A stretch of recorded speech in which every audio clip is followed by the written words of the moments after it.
Nabi SAW menyebutkan tentang bagaimana kita harus menjaga sholat itu. Ada beberapa poin yang beliau tekankan di sini.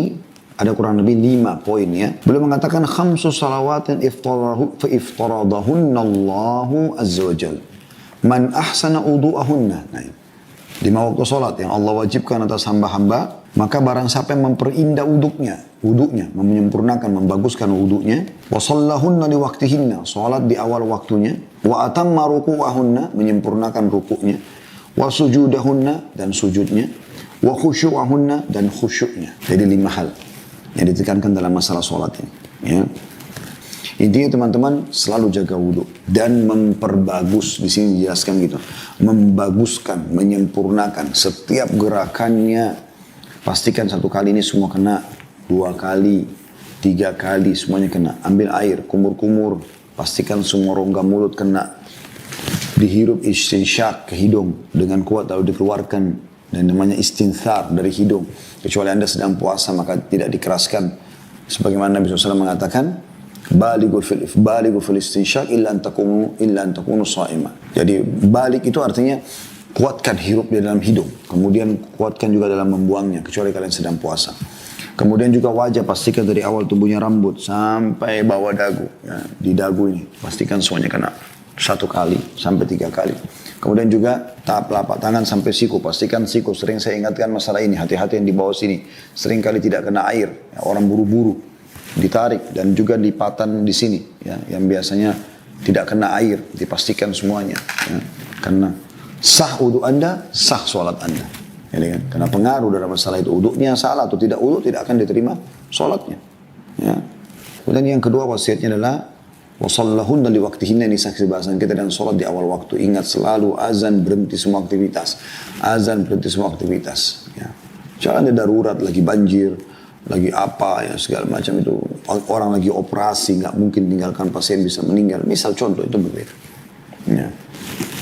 Kemudian yang ketiga adalah ruku'ahunna, ruku'.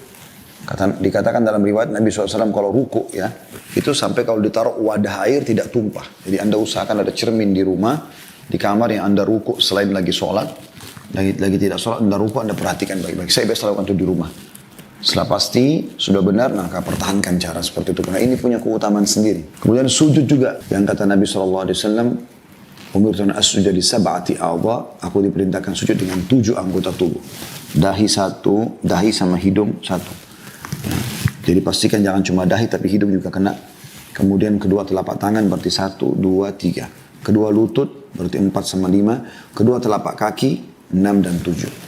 Kemudian juga telapak kaki dipastikan jari-jarinya semua kelipat dan dipertemukan antara kedua telapak kaki, jangan dibuka ya.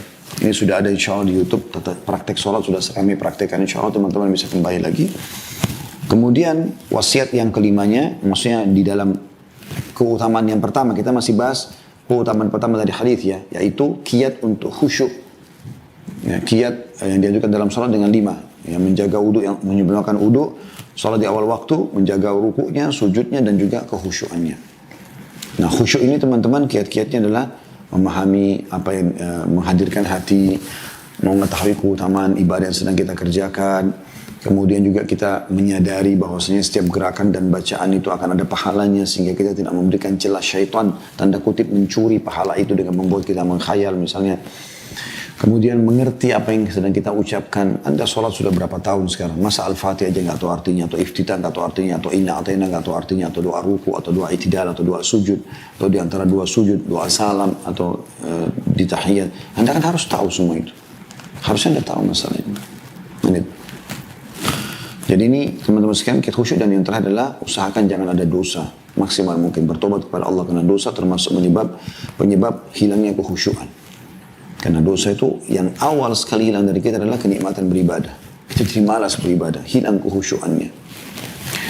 Kemudian pelajaran yang kedua yang kita ambil adalah sabda Nabi SAW, "Kana lahu 'ala Allahi ahdun an yaghfira lah." Yaitu janji Allah Subhanahu wa taala, siapa yang menjaga 5 hal tadi, wudu yang sempurna, sholat di awal waktu, menjaga ruku, menjaga sujud, menjaga khusyuan sholat, maka janji dari Allah akan mengampuni dia.